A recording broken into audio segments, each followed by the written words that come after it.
Welcome to my channel, Yudi Eka Putra.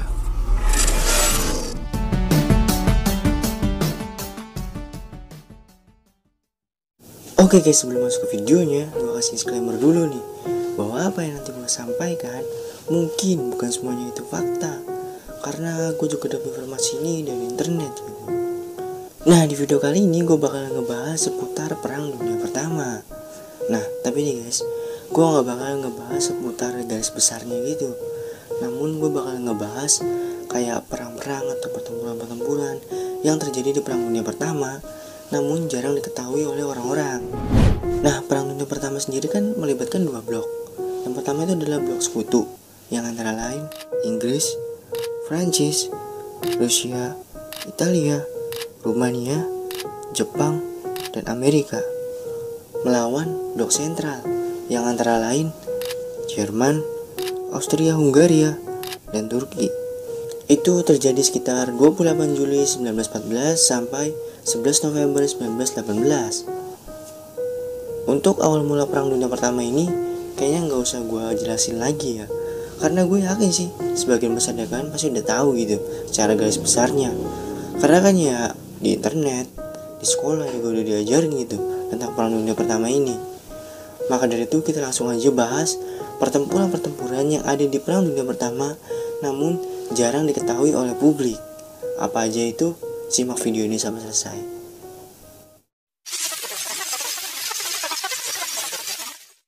Yang pertama ada di sebuah negara kecil di Afrika, yaitu Togo.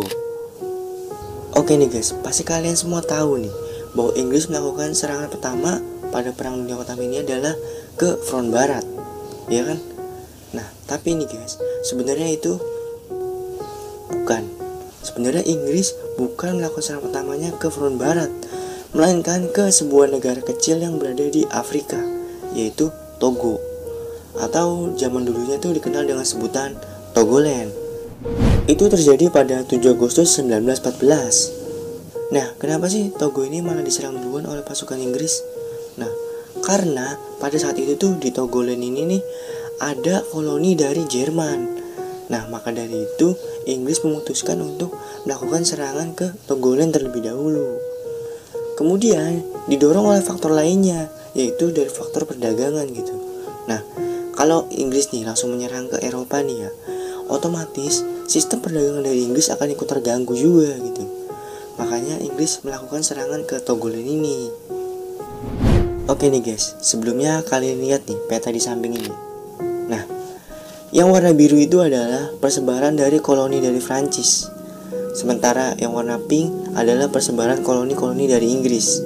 Dan yang warna abu-abu atau yang hitam ini adalah persebaran dari koloni dari Jerman. Nah, kan pertama tadi kita udah bahas nih bahwa Prancis dan Inggris itu adalah sama-sama di blok sekutu.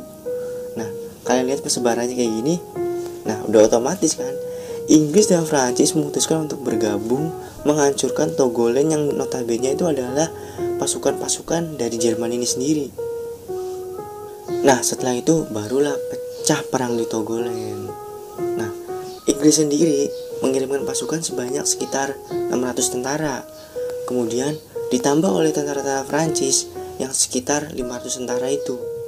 Nah, berarti kan 600 ditambah 500 jadi ada 1100 tentara, ya kan? Nah, kemudian di Togoland itu sendiri ada pasukan Jerman yang berjumlah cuman 700. Dan ternyata ini guys ya, sebenarnya yang pasukan Jerman ini bukan sebenarnya pasukan Jerman itu, melainkan hanya polisi paramiliter yang berasal dari Togo itu sendiri, yang kemudian dipimpin oleh perwira dari Jerman. Ya, dari sini udah kita lihat nih, udah jelas banget nih dari jumlah pasukan nih siapa yang lebih unggul dan siapa yang lebih diuntungkan. Ya udah jelas Inggris sama Prancis. Nah, akhirnya pada 25 Agustus barulah Jerman menyerah. Nah, berarti kan tadi kan mulai perang tuh tanggal 7 Agustus ya. Kemudian saat tanggal 25 Agustus mereka Jerman nih menyerah. Berarti kan cuma butuh waktu sekitar 3 minggu. Cepat banget, perang cuma 3 minggu. Nah, setelah perang ini usai, akhirnya terjadilah pembagian harta rampasan perang, yang dimana nih Prancis mendapatkan bagian dari barat laut Togo. Kemudian Inggris mendapatkan bagian dari Tenggara Togo. Berikutnya ada Malta.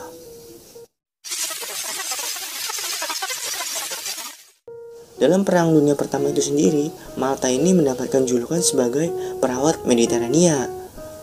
Nah, kenapa sih bisa dapat julukan tersebut? Nah, karena pada saat Perang Dunia Pertama nih, Malta ini menjadi tempat para korban-korban yang terkena perang ini sendiri. Jadi istilahnya kayak mereka tuh yang ngobatin, yang membantulah korban-korban dari Perang Dunia Pertama ini sendiri. Kemudian lokasinya yang berada di tengah-tengah Laut Mediterania atau yang kita kenal dengan sebutan Laut Tengah ini kan lokasinya tuh jauh gitu dari peperangan di Turki dan di Yunani gitu. Nah, ini menjadi tempat yang cocok untuk para korban-korban untuk diselamatkan. Tercatat di Malta ini sendiri telah menampung sekitar 100.000 tentara yang terluka. Dan rata-rata ada sekitar 2.000 tentara yang datang per minggunya gitu. Berarti cukup banyak juga ya korban-korban yang terjadi di Perang Dunia Pertama ini.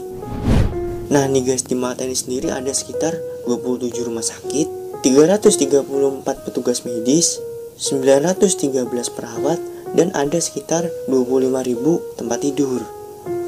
Nah itu dia tadi negara-negara yang terlibat dalam Perang Dunia Pertama namun jarang dikenal oleh publik gitu, maksudnya jarang diketahui oleh publik gitu.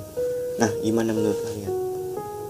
Oke, di next gue bakal ngebahas tentang sejarah-sejarah apa lagi. Pokoknya tungguin aja.